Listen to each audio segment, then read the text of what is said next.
அஸ்ஸலாமு அலைக்கும். மத்தம்மா கேலரியில் இன்றைக்கி வந்து என்ன சமையல்னா சிக்கனை வந்து கழுவிட்டுருக்காங்க.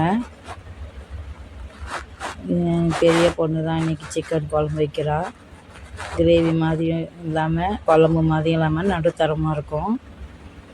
எப்படி செய்யலாம் பார்க்கலாம் வாங்க. இப்போ வந்து க்ளீன் பண்ணிகிட்ருக்காங்க. முடிச்சிட்டாங்க, க்ளீன் பண்ணி முடிச்சிட்டாங்க.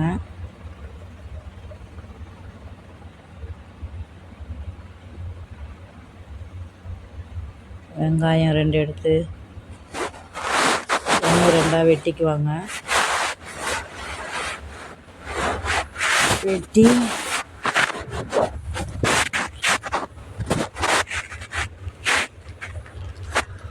மிக்ஸி ஜாரில் போட்டு 1-2 அரைப்பாங்க.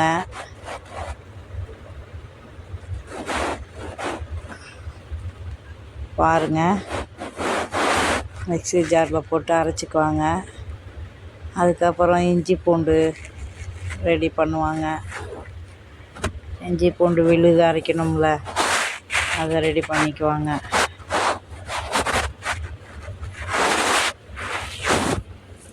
பாருங்கள், இஞ்சி பூண்டு ரெடி பண்ணிட்டாங்க. எண்ணெய் ஊற்றியாச்சு. இப்போ செய்முறை எப்படின்னு பாருங்கள். அரைச்ச வெங்காயம் விழுத வண்டி 1-2 தான் அரைப்பாங்க. அதை போட்டு எண்ணெயில் நல்லா கிண்டிக்கணும். செவக்க கிண்டணும். கொஞ்சம் உப்பு போட்டால் கொஞ்சம் சீக்கிரம் செவந்துடும். அதனால் வெங்காயம் போட்டோன்னா கொஞ்சம் உப்பு போட்டு கிண்டிக்கணும்.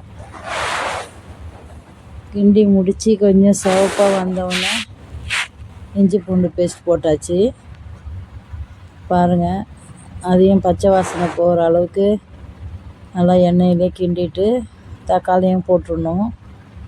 தக்காளியை போட்டு கிண்டினோடனே கொஞ்சோண்டு மஞ்சத்தூள், வெறும் மிளகாத்தூள் 1 டீஸ்பூன் அளவுக்கு போட்டுக்கணும். அதை நல்லா எண்ணெயிலே கிண்டுவாங்க. அவங்க கிண்டிட்டு 1.5 டீஸ்பூன் கலந்த மிளகாத்தூள் போடுவாங்க. வீட்டில் அரைச்சது எல்லாம் போட்டு ஒன்றா அரைச்சி வச்சுருப்போம். நாங்கள் மீன் குழம்புக்கு, கறி குழம்புக்கு எல்லாமே வீட்டில் அரைச்சி வச்ச மசாலா தான் யூஸ் பண்ணுவோம். அதையும் எண்ணெயில் நல்லா கிண்டிட்டு செவக்க வந்தவுடனே எண்ணெய் பிரிஞ்சவுடனே கறியை போடுவாங்க. கறியை போட்டு நல்லா பிரட்டி எடுப்பாங்க. கறியை போட்டு மசாலாவில் நல்லா கிண்டி எண்ணெய் பிரிகிற அளவுக்கு கிண்டுவாங்க. கிண்டி முடிச்சுட்டு அது கொஞ்சம் மசாலாவும் கறியும் ஒன்றா சேர்வா மாதிரி வர்றதுக்காக ஒரு 1/2 கிளாஸ் தண்ணி ஊற்றுவாங்க. ஏன்னா அடி பிடிக்குதுல்ல, அதனால் வந்து கொஞ்சம் தண்ணியை ஊற்றிட்டு அதிலே கிண்டுவாங்க. அதுக்கப்புறம் உருளைக்கிழங்கு போடுவாங்க அதுலேயே. அது நல்லா கிண்டி முடித்தோன்னே தான் உருளைக்கிழங்கு மேலே போடுவாங்க. பாருங்கள், அந்த 1/2 கிளாஸ் தண்ணியில் எவ்வளோ குழம்பு மாதிரி அப்படியே சேர்வா மாதிரி வந்திருக்கு. உருளைக்கிழங்கு போட்டு ஒரு பரட்டுவாங்க. அவங்கள போட்டு பரட்டிட்டு மறுபடியும் ஒரே 1 கிளாஸ் தண்ணி ஊற்றி கொத்தமல்லி போட்டு அவ்வளோதான், ப்ராசஸ் முடிஞ்சிருச்சு. 1 கிளாஸ் தண்ணி ஊற்றி மூடியை போட்டு மூடி வச்சுருவாங்க. பாருங்கள், மசாலா எப்படி வந்து நிற்கிதுன்னு. எண்ணெய் மேலே வந்துருச்சு. மூடியை போட்டாங்க. பச்சை வாசனைலாம் போயிடுச்சு.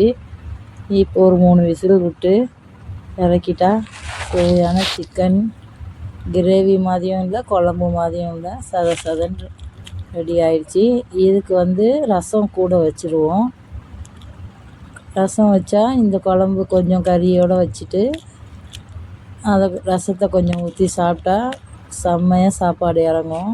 இன்றைக்கி நாங்கள் வடித்த சோறு எல்லாமே காலி. இது ஞாயிற்றுக்கிழமை செஞ்சது ஸ்பெஷலு. இன்றைக்கி வந்து எங்கள் அம்மா வீட்டில் வந்து பூரி ஃபாத்தியா செஞ்சாங்க. அதனால் நாங்கள் அங்கே போயிட்டோம். அதுவும் வீடியோ எடுத்து வச்சுருக்கேன், நாளைக்கு அப்லோட் பண்ணுறேன். பாருங்கள், சுட சுட சாதம், சுட சுட சோறு, வெள்ளை சோறு. அதுக்கப்புறம் வந்து கறி கிரேவி,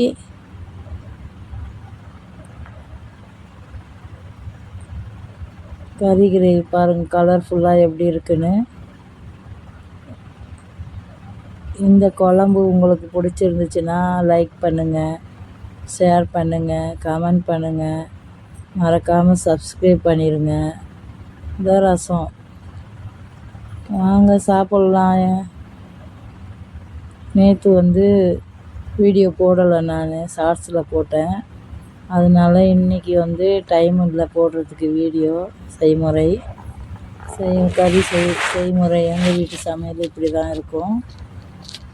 பாருங்கள் ஃப்ரெண்ட்ஸ், உங்களுக்கு பிடிச்சிருந்தா நீங்கள் லைக் பண்ணுங்கள், லைக் போடுங்க, கமெண்ட் பண்ணுங்கள், மறக்காமல் சப்ஸ்கிரைப் பண்ணிடுங்க. பாய்.